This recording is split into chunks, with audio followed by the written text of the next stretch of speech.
Hey Cookie, how's it going, mate? Good mate, how are you? Yeah, all right. Just a little bit on the bubble life, mate. How are you all? You've been in there for a while now.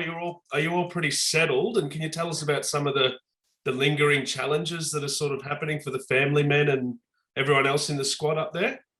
Oh, look, I think we're past the worst of it now. Obviously, the quarantine we did at the start, and then obviously the partners and families had a pretty harsh quarantine as well, which was needed to be done, and they all got it done. And now that we're all back together, we've also moved to a different location now, a bit more like home, I guess, and everyone can get back into their routines. And it was great to be at the Mercure Resort where a lot of teams were all together. It was a great atmosphere there, but now it's good to be settled down now in our own place and ready to go into the finals.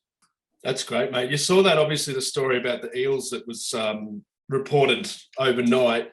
Just talking about the balancing act for some of the family men in there and room allocation, all that sort of stuff. Can you tell us a little bit about the juggle that those guys are facing with wives, kids, and that sort of thing in tow? Got to be careful what I say here. Then I guess a few boys under the bus. No, but it's look, it has been.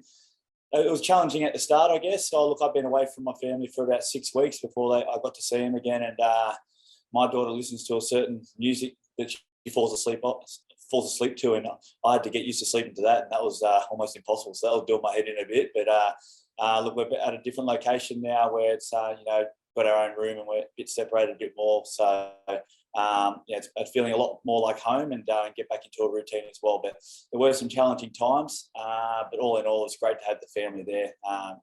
We understand why we've moved the competition up here, and it's a lot safer and better up here than what's it's sad to see what New South Wales is going through at the moment. So it's but we're up here, and I'm glad I've got my family with me. Hey Damien, it's Danica from Nine. Just get your thoughts on this weekend. Obviously, a huge clash for you guys. I think I spoke to you a couple of weeks ago, and you were saying that in your mind, it was sort of like Melbourne and Panthers were the two teams in the competition who were right at the top, and then everyone else was below. But you guys are right up there with the Panthers. I mean, you're on equal points at the moment with them on the ladder. How do you see this one? Yeah, look, we've had a few games against teams below us the last couple of weeks, and Penrith have also been. We've had a few of their stars as well, and that's why they've been up the top. And I still do believe that Melbourne and Penrith are the top two teams in the competition at the moment. Yeah, we're playing some good footy, but we've got to remember these two. Obviously Penrith were playing this weekend, but they did give us a touch up last time we played. So it's going to be a big challenge for us again this weekend. Do you see like you guys obviously like the teams that you sort of have played recently haven't exactly been like the teams up there in the top two, top three, and with what you said with the Panthers, they've had a couple of players out. Do you feel like this week it will sort of be that real game where you actually see where both of you guys are at? Yeah, look, we've played some great footy against some teams as well, and I think this will be a real challenge for us. We had one against Parramatta where we played some really good footy as well. But I think this is going to be the biggest challenge of the year so far for us. Last time when they beat us by obviously a big score there, we've changed a few things up, and hopefully when we go into this weekend, we can play our best footy and give ourselves the best opportunity to win this weekend. What has been the big turnaround for you guys? Because the last time you lost was actually that game against them, and you've won every single game since. What changed since then? Oh, we've definitely got a different defensive mindset now. We've changed a few things around in our structure of how we defend as well, and I think that's been working really well for us. So I think that's, like I said before, it's going to be the biggest test for us this year so far, and we'll be able to actually see how good this defensive process that we've got now goes this weekend against a quality side like Penrith before we go into the finals. Cookie, it's Scott Bailey from AAP, mate. That game at Dubbo, like I know obviously you haven't lost a game since then, but when you talk about changing your defensive structures, was that the catalyst? Was it straight after that game that everything changed in terms of what you're doing? Yeah, pretty much, mate. There was a couple of games before that we won, and we lost a couple of close ones as well. So I probably didn't highlight the issue too much, but that definitely did after that. Especially we're talking about the Penrith and then the Melbourne game as well. We lost to big scores, so. Had to make a quick change, and pretty much after the Penrith game is where we had to do that. And hopefully, like I said, this weekend, we can see the improvement. I'm sure Wayne doesn't want you giving away too much, but how much actually changed? Was it a complete overhaul? And can you give us a brief idea of what it was? Oh, not really a complete overhaul, mate. I won't give away way too much, but just different things in different scenarios on the field and positioning as well. we probably just gave Panthers too much space, and they tore us apart. What about Penrith? Do you think they're the same side to what they were back then? Because like since that day, while you guys have gone up, they've lost a lot of guys through injury. I know they've got a few back now, but where do you sort of assess them at the moment? I think it was a pretty good sign to see how well they were still playing when they lost their key players. They've still won all those games as well, so I think that's a great sign of their depth. And we've done the same as well. We've missed a few players here and there. We've had some guys come up and do their job. So look, I think they're still a quality team. And now they've got almost everyone back. Melbourne's obviously at the top. I still put Penrith probably the number one at the moment. What about you personally, Cookie? Big year yet again, mate. Big Origin series. A lot of living out of a suitcase as usual. How are you holding up? Can you keep it up for another 7 weeks? Where are you at? Yeah, I'm feeling really good, mate. I think Wayne and the coaching staff from last year and the year before, we've all learned together how best to handle that Origin situation and resting players at different weeks. And I think that's what we've done well this year. And look, I think the body's come out very well out the back of Origin. To be honest, in the last couple of years, the 2 games after the Origin series, I've hit a bit of a low sort of thing where the body sort of everything catches up with you. But this year I've come out the other side a lot better. And do you think that onto that bubble thing as well, that it seems apparent some teams have kind of adapted a little bit better than others? I'd include you guys in that pile for sure. Can you give us is there a reason for that? Is it a Wayne factor? Is it just a bit of unity from you guys? What do you put it down to, the form that you're in at the moment in the circumstances? A bit of both, I think. I think there was a lot of talk about us amongst our group that, moving the whole team up here, our families going through that quarantine, doing everything they can just to be with us. A lot of sacrifices made from there. And look, for us, it's very easy for us to come up here and be with all our teammates and go to train and still continue pretty much our normal lives, but they're the ones who are making all the sacrifices. So we didn't want to waste that opportunity. We've all come together really well as a team. And I think that's a big reason why Melbourne went on to win the competition last year. They did it so well. And I think a lot of teams have learned from that this year. Speaking about your defence here, Cookie, chats from Rabbitohs Radio, mate. The past 2 weeks, you've only conceded the 3 tries, mate. That's obviously something you guys have been working towards, mate. It's been a work in progress at the defence. Yeah, it has been, mate. Look, there was a few weeks ago where we're just letting in some simple tries, and if we get a penalty or an error against us, a team getting a repeat set on us, they will seem to score pretty easily and straight away. There wasn't.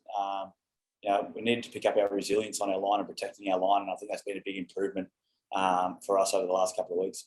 Yeah, goal line D's been outstanding the past 2 weeks. And not only that, there's been a couple of really big try savers, mate. I know we had one against Para with Dry Arrow, but Latrell's on Fafita last week was something to behold. And also Jackson Paulo's chase on Poochie, mate. That must have been spoke about in the group. Yeah, it was. Wayne loves to highlight those little effort areas. And that's what's coming to our game. A lot of the boys are just working hard for each other. We spoke about the Dry Arrow one, covering across the back of the line and saving a try. Latrell and Fafita coming together. It's 2 big bodies there, and he obviously saved the try. And it just looks like everyone's working hard for each other and protecting each other on their line and looking after their mate. That's what we need, and it's a good sign for us this late in the season.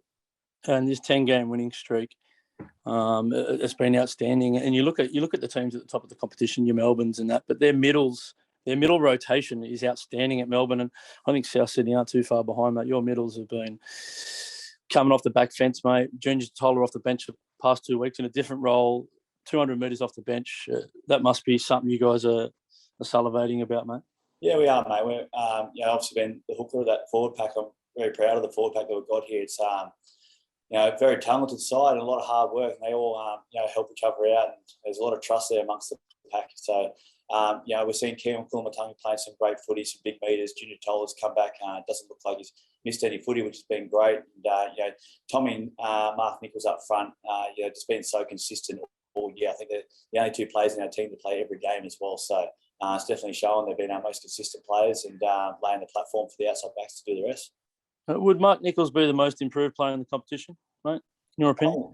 I really do think so. I think he does his job week in, week out, and he doesn't get the credit he deserves. Every now and then he gets over for a try or set ones up, which we all love to see. But we talk about how the process in our defence, what we do is he's one of the best at consistently doing it and looking to do it every tackle. So he's definitely set the standard for us here in our defence. Enjoy Arrow, probably best game in a South Sydney jersey against his former club on the weekend. I thought his first half was as good as it gets, mate. Yeah, it was, mate. I think everyone loves coming up against their own side, their old side, and he definitely showed that. He runs a great line behind the ruck. He's got a bit of ad-lib in him as well. He'll go run across the field a little bit, offloads as well, give us that second phase play, which is a great addition to our forward pack. Hey, Cookie, just quick on it. Have you touched base with Jimmy Maloney, mate? He retired overnight, obviously. You played a fair bit of footy with him. Have you spoke to him at all? No, I haven't, mate. I only just seen that just on social media, but I definitely will reach out. Jimmy, he's one of my favourite players to play alongside, and I was lucky enough to play alongside him in an Origin series. He's a great leader. He's someone that brings the whole team together. He's great to have around the team, and he's been a winner wherever he's gone in this competition. He's had a great career, and well done to him.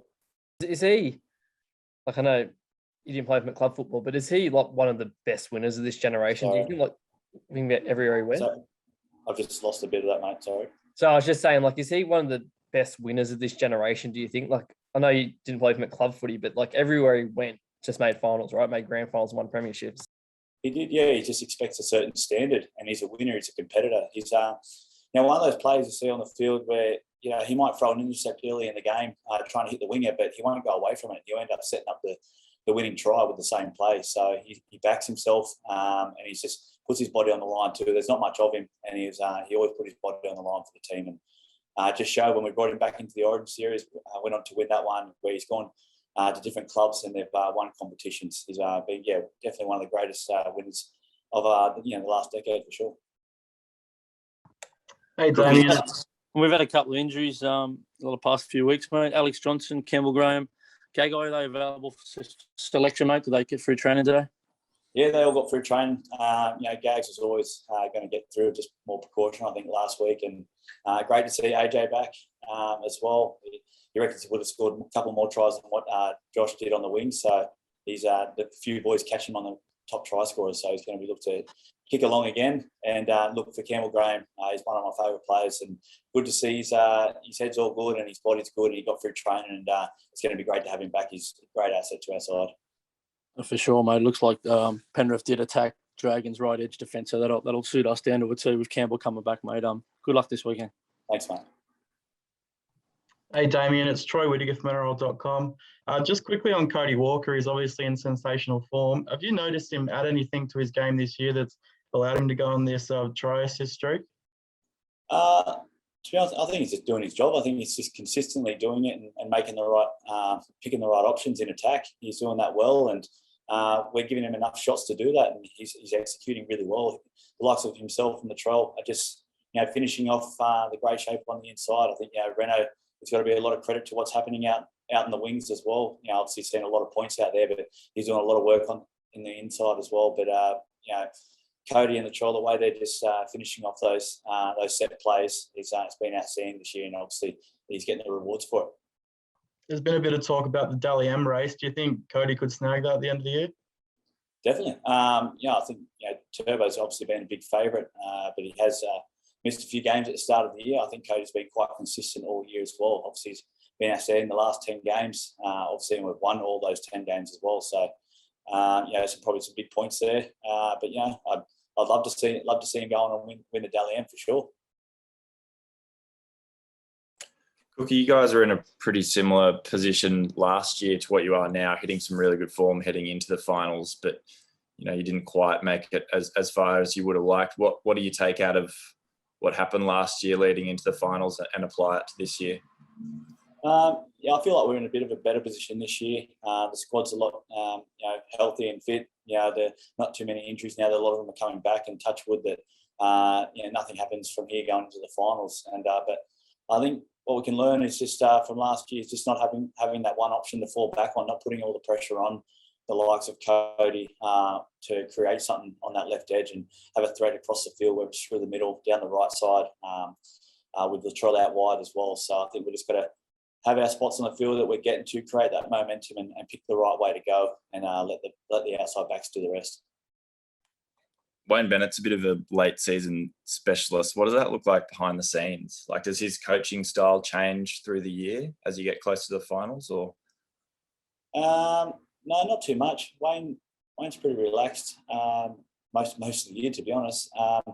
If there's certain issues he feels he needs to speak up and address, he'll get on top of it very, very quickly. But other than that, he understands it's a great job we get to do, and he's all about enjoyment and enjoying each other's company, enjoying what we're doing. That's the big thing he does, is just make sure we're all having fun, and you'll see the results in the field then.